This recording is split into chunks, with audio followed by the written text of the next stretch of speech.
دوستو، صبح صبح کا یہ تحفہ ہے کہ اپنے گھروں کے اندر کلام پاک کی تلاوت شروع کرو۔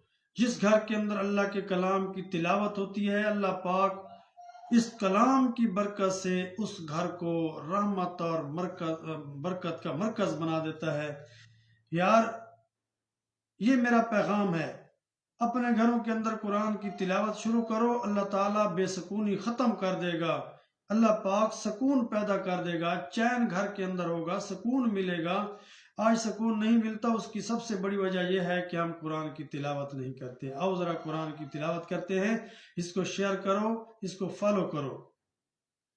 اعوذ باللہ من الشیطان الرجیم، بسم اللہ الرحمن الرحیم، فَبِأَيِّ آلَاءِ رَبِّكُمَا تُكَذِّبَانِ وَلِمَنْ خَافَ مَقَامَ رَبِّهِ جَنَّتَانِ فَبِأَيِّ